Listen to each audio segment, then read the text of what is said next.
The supper that these children are eating at the West Broad Street Y was prepared earlier in the day by these hands in a place called Grace's Kitchen that was born when someone with a heart met someone with a need. A number of years ago, back in 1989, 2 small children were found in a community center here in Chatham County, Savannah, Georgia, searching for food. And they were sitting on the floor eating oranges. And when asked why, they said they didn't have any food at home.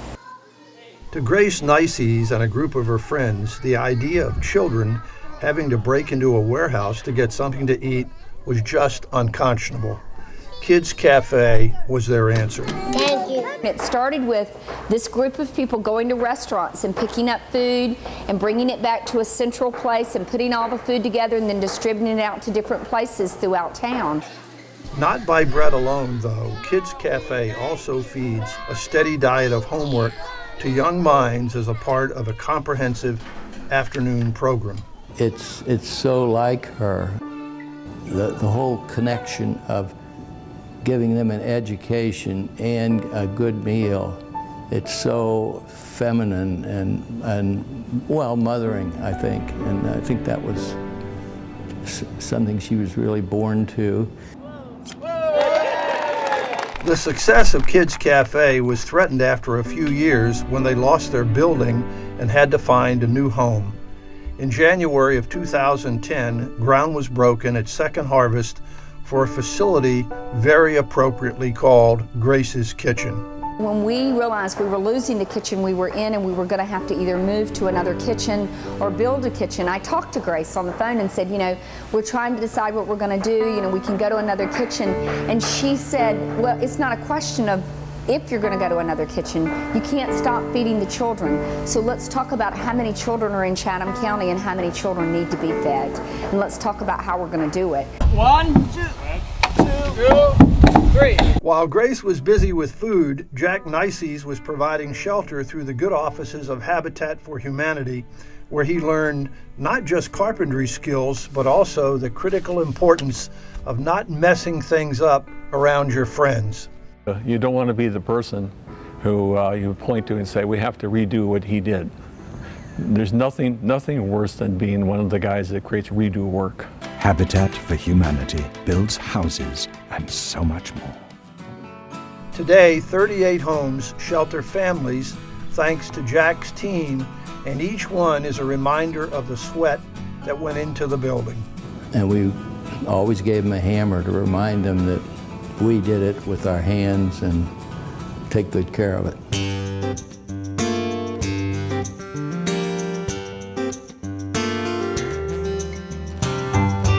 They came from Cincinnati. 2 miles north of the Mason-Dixon line. The children of German immigrants who climbed the ladder a rung at a time, they both made it through the business school at the University of Cincinnati.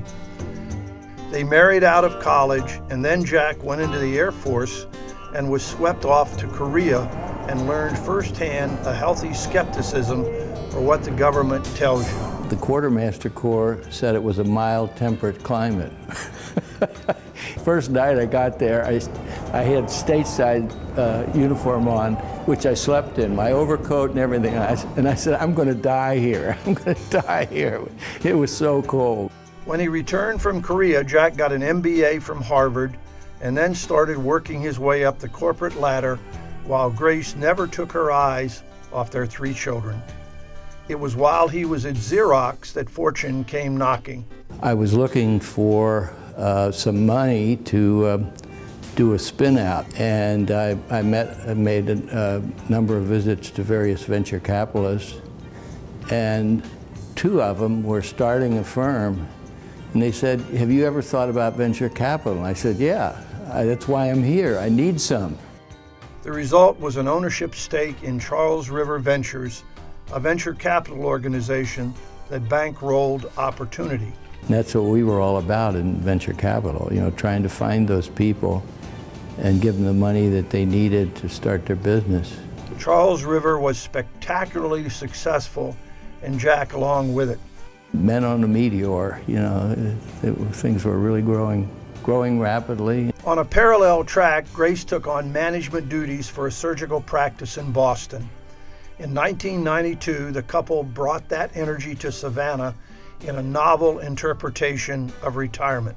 When they moved, they just jumped right into the community and became so involved in so many different organizations. It wasn't the Neises' wealth that landed them among the city's most influential.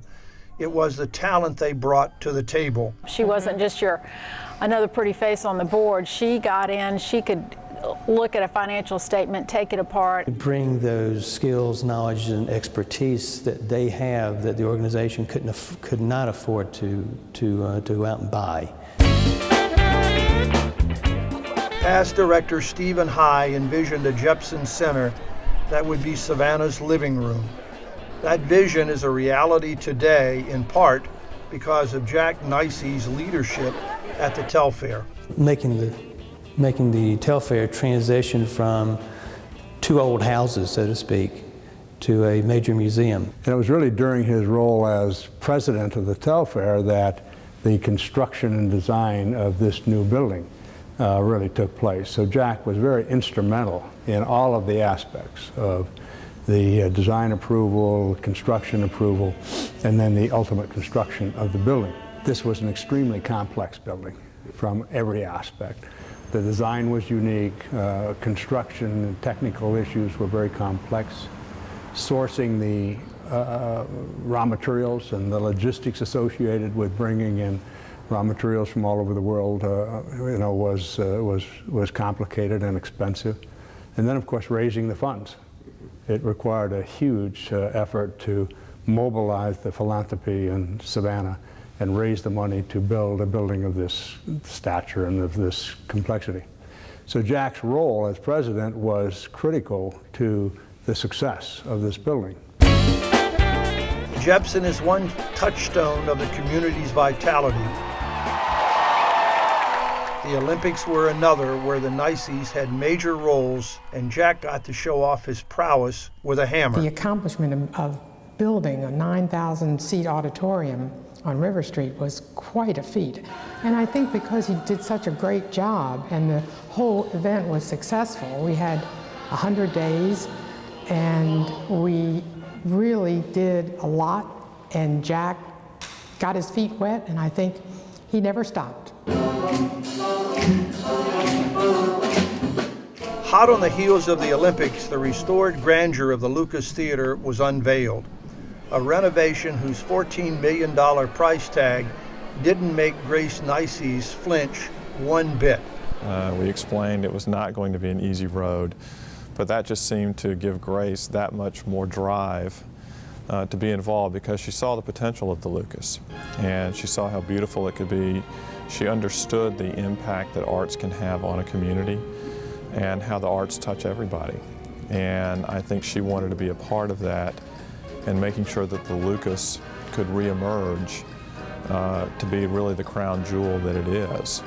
And without really her and Jack's involvement in those very, very early days when things were not very easy, they just rolled up their sleeves and got involved.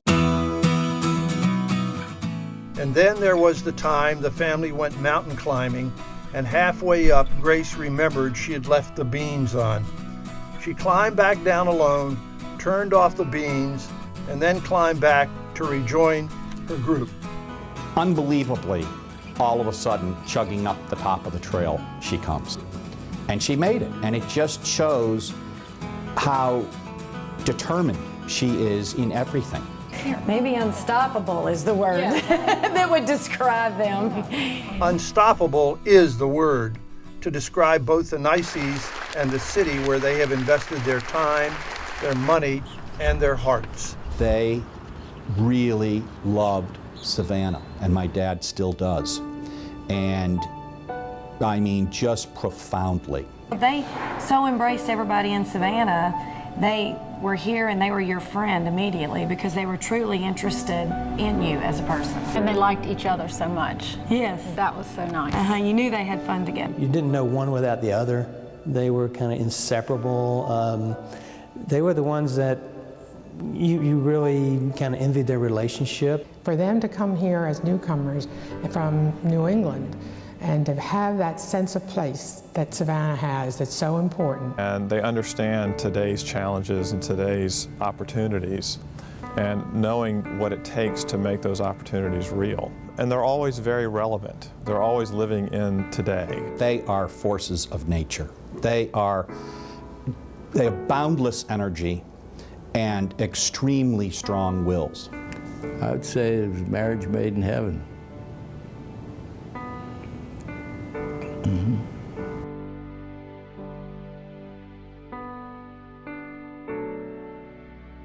Jack and Grace Neises are laureates in the Junior Achievement Savannah Business Hall of Fame, an honor well deserved.